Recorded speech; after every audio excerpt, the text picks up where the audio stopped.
Okay, we're back again today with 20 things I've learned in my life, and this is part 2. So today's topics are worry and growing out of places, people, energies, circumstances, and just evaluating that you are allowed to grow.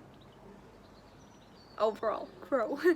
The topic of worry was on my mind last week a lot and I wrote this very long essay type of thing that I wanted to put as my... Can I put sunglasses on? It's very bright here. Do I look stupid? No, I don't care about people's opinions. Much better.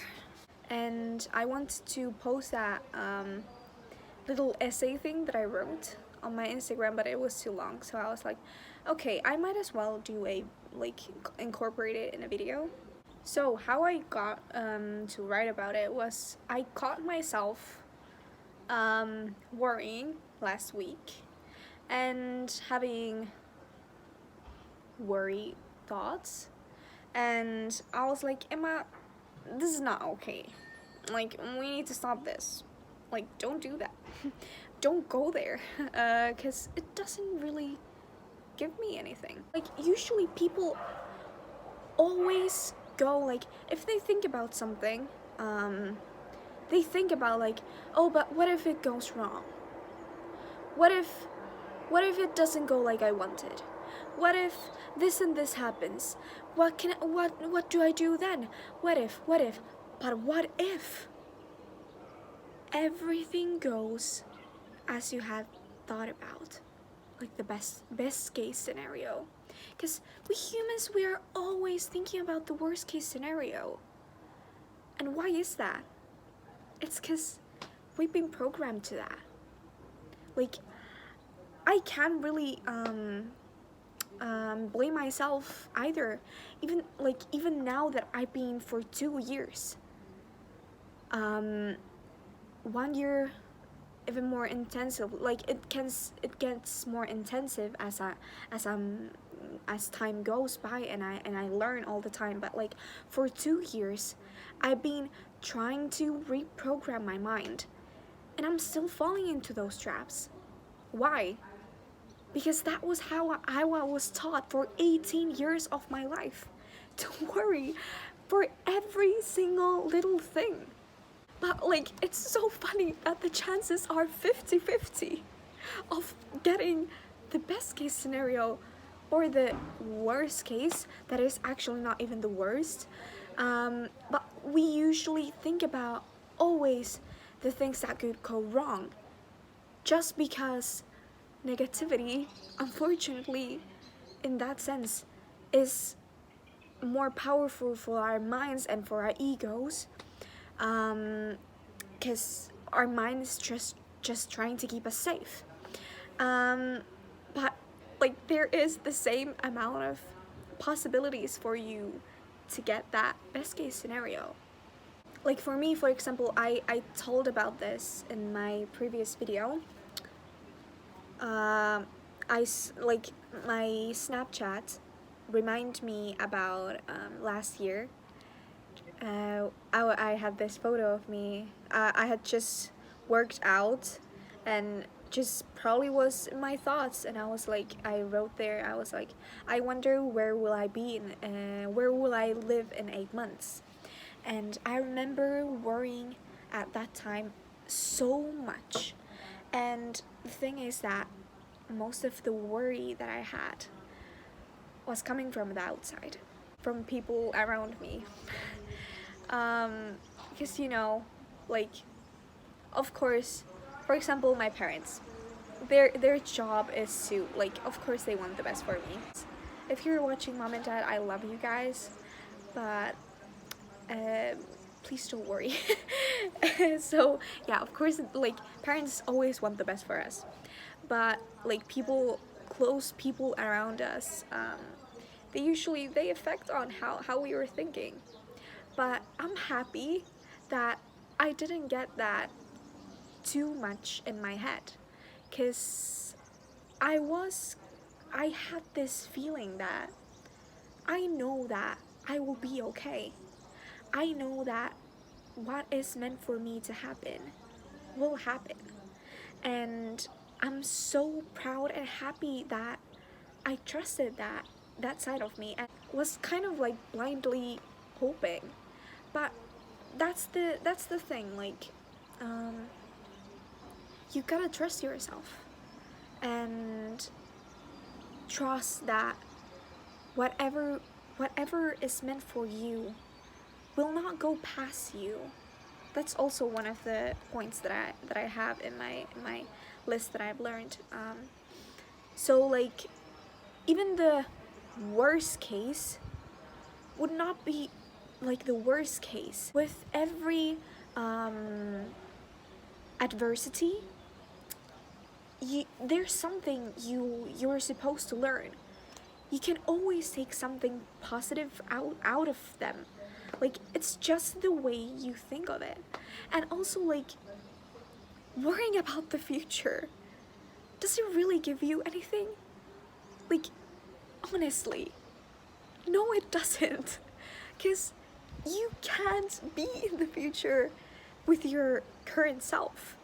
You only have this moment. What you can do is take action in the now and choose the highest timeline in order to have the best case scenario for you in the moment of the future. You get it? And also, like, the worrying gives you a false sense of being in control, because you think that, okay, if I go through these like worst case scenarios, like as many times as possible, every little like every little adversity that could come, I'm not gonna be, surprised by anything, and I'm gonna be prepared. But you know what? And it doesn't help. It doesn't help, because when you are in that moment, you're still gonna react in some way. There's still gonna be something, yeah, that you weren't like prepared to, because you never can prepare yourself to the finest detail possible. There's always gonna be something that is not gonna go as you thought of. So like, even with the best case scenarios, there's always some little things. Like, for example, moving here wasn't my first choice, but it was the best for me at this moment, and I'm just so insanely grateful for it. And I know that there might be people who's watching this video even, or other people who think like, oh, that's naive thinking, like you don't have to think about the worst case scenario. But be honest, the times that you have thought about the worst case scenarios, what has come up? Has it made you feel pleased? Worrying about the worst case scenario? Thinking about that all the time? Not being able to think anything else? Getting anxious? Stressed? More worrying? Has it really given you something good? I bet not. Because, it doesn't. So, like, why to spend your time in something that's pointless when you could actually take action now and do something good for you? Because also, like, our brain worries about things that we think is the least likely to happen. Yeah, because if it were highly possible for you to happen, you would not worry, you would react. If you are now worrying something about in the future, why your brain is able to worry about it is because it sees it something so far away, something that doesn't touch you. Like, it doesn't touch you like now. I don't mean touch like like emotional, like that touched me. I mean, like touch, like touch. It doesn't, yeah, affect you right now. So that's why your brain thinks like, oh, I keep my mind busy doing this. And also keeping you inside of your comfort zone so that you would not take action in the now and actually make something, I don't know, a big change or something. Because it wants you to be in the comfort, not step out of the circle, you know, very, very dangerous. That's what your brain is thinking. Even though the 18 years of my life, I was programmed to worry, doesn't mean that I have to spend another 18 years reprogramming my mind. No. Because you can always make the change. And it takes actually 60 days to break a habit. But you know, it should be like consistent. It's probably gonna take me more than 60 days to break it completely, but it's not gonna take me 18 years. Because I'm constantly reminding my brain, making the small shifts. Like, if I find myself worrying about something, I start thinking about, I don't know, visualizing a pink elephant or something, just to give my brain some other stimuli, so that I would not be fixating in the thing that is not actually meaningful. And also, when you worry, you are completely blind to the millions and millions and millions and millions of possibilities that you have in front of you. Because it's the confirmation bias. That means that, so like, the beliefs that you have now are, how do you say, strengthened. Like, you see in your surroundings, or like you take them inside of your brain, like your memory selects those that are correspondent to the beliefs that you have now. That's the confirmation bias.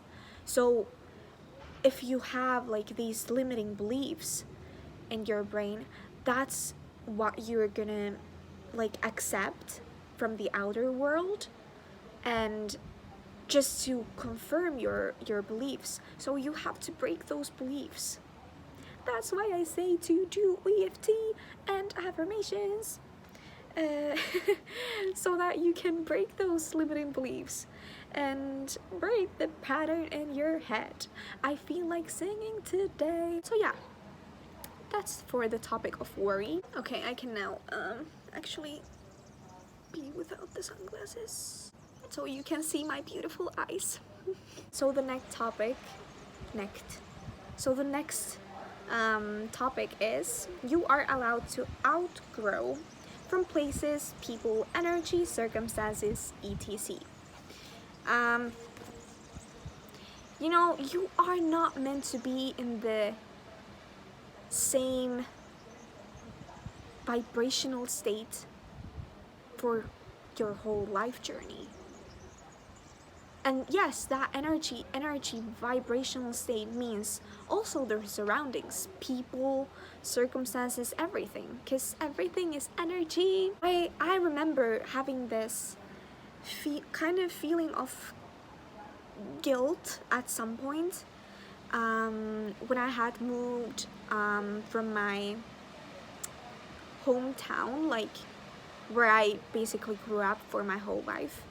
And the thing is that, like, I didn't want to move out from there when I was little, until I grew up. And then I kind of felt guilt because my parents had stayed there because of me. So I have this kind of feeling of guilt, wanting to get out of there, but I so desperately wanted to get out of there. And I'm so happy that I got out of there, because energy-wise, it just wasn't my place anymore. I had outgrown that place. And now I can see like why I also felt so unhappy there for the past, like the last year that I spent there. Like it was a very low point of my life, and it was just because it wasn't a vibrational match anymore for me. I had outgrown from there. Like, you are supposed to move forward, and move forward also energy wise, like in a bigger scale. Like, of course we all have our ups and downs, like in the day-to-day lives, but like in a bigger picture, like in chunks. For example, that year, the first year of high school, vibrationally, oh my god, like when I think about that vibrational state compared to my vibrational state now, the difference is so big, and I'm completely a different person.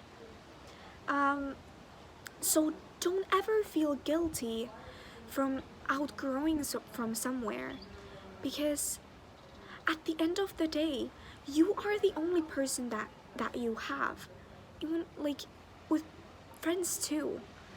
Like, some people are just meant to be a certain time of your life, a certain time in your life, and others are for a longer time. Also, in the end, when it comes to people and you are the only person you have till the end. So don't get stuck in some place or state just because you kind of feel obligated to, because actually there's no barriers. You have the choice to open the freaking door and just walk and not go back. You have that choice. Even when you, I know that there may be some people you are like, I don't have, for example, if it's like a family member. But yes, you still have. In some sense, be selfish, because you are the only person you will have to spend the rest of your life with. So make yourself a priority, and not the opinions of other people, for example. And I know that there might be some of you who are like, well, how do I know if I've outgrown a place? I know, like, it's a feeling.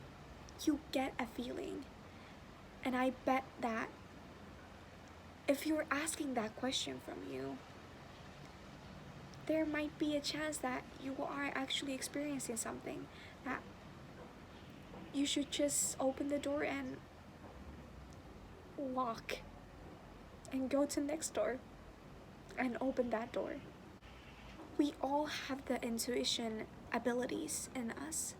It's just about listening to them and letting them speak to you. Don't shush them. Let them speak. Let them come to the surface, because that's the best way you can nurture the relationship with yourself, listening to yourself. As I always want to say, there is always light at the end of the tunnel.